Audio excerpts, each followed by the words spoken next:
Rama agrotech, शेती तुमची खात्री आमची। रामकृष्ण हरी। सर्व शेतकरी बांधवांचे रामा ॲग्रोटेकच्या प्रोफेशनल यूट्यूब चॅनलवरती सर्वांचं सहर्ष स्वागत। शेतकरी मित्रांनो, रामा ॲग्रोटेकचा प्रतिनिधी फक्त औषधं विकण्याचं काम करत नाही, तर तो पूर्ण स्वतःच्या शेतामध्ये संपूर्ण जैविक औषधं वापरतो, रिझल्ट बघतो आणि नंतरनं सजेस्ट करतो की शेतकऱ्यांना ह्याचा रिझल्ट चांगला आहे असं आहे। तसेच रामा ॲग्रोटेक कंपनीचे धडाकेचे प्रतिनिधी हे गेली 3 वर्षापासून रामा ॲग्रोटेकची जैविक औषधं वापरतात। ही त्यांची आपण ओळख करून घेऊ आणि त्यांच्याकडून जाणून घेऊ की त्यांनी कशा पद्धतीने आपली औषधं वापरलेली आहेत। ही नमस्कार, आपली ओळख सांगा शेतकरी बांधवांना। नमस्कार शेतकरी मित्रांनो, मी अविनाश वामन बागल, रामा ॲग्रोटेक प्रतिनिधी आहे। गेले 2 ते 3 वर्ष झालं मी रामा ॲग्रोटेकचं प्रोडक्ट वापरतो।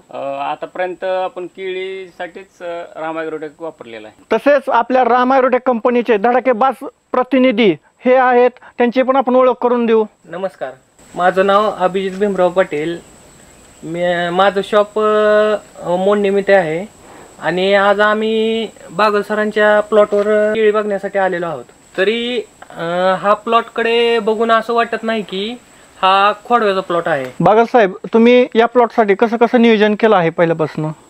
सुरुवातीला आपण रामा गोल्ड स्टीम ग्रोची आळवणी केली, नंतर आपण पोगा भरणी आणि फवारणीसाठी पण स्प्रेला आपण रामा गोल्ड स्टीम ग्रो मायक्रोन्यूटनचा स्प्रे घेतला। आपण पोगा भरणीसाठी काय काय दिलं आपण? रामा गोल्ड स्टीम ग्रो आणि मायक्रोन्यूटन याची पोगा भरणी केली। नंतर ना खालना डोस कोणतं सोडलेत? ज्ञानशक्ती, मायक्रोन्यूटन आणि रूट मॅजिक।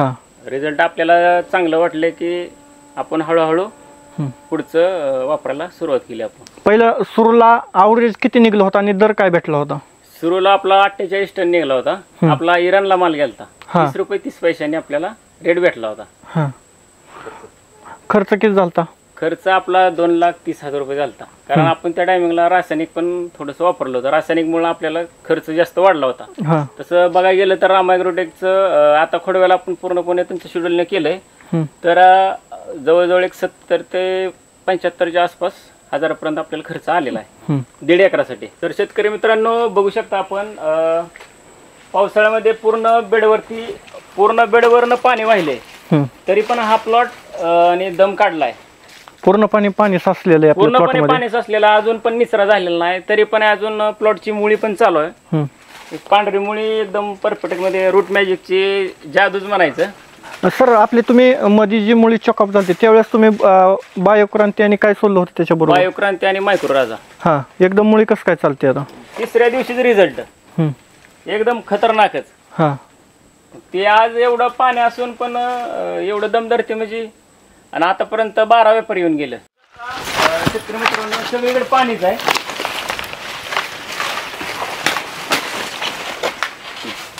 तर आतापर्यंत 12 व्यापारी येऊन गेलं, 13वा व्यापारी आपल्या कोरडवाडीतलेच आहेत।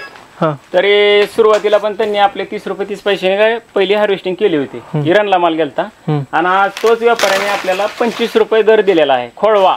शेतकरी मित्रांनो, खोडव्याला ही रेट चांगला भेटलेला आहे आपल्याला, 25 रुपये दर। सर आता ह्या खोडव्या पिकाला आपलं ॲव्हरेज किती निघू शकतं? तरी माझ्या हिशोबाने तरी कमीत कमी 70 ते 75 टनाच्या आसपास निघेल असं वाटतंय। शेतकरी मित्रांनो, हार्वेस्टिंगच्या वेळेस घड किती भरतोय आणि पूर्ण हार्वेस्टिंग आपण दाखवणारच आहोत। हार्वेस्टिंग येता 2 दिवसांनीच होईल, त्यावेळेस आपण एक शूटिंग घेऊया। रामकृष्ण हरी।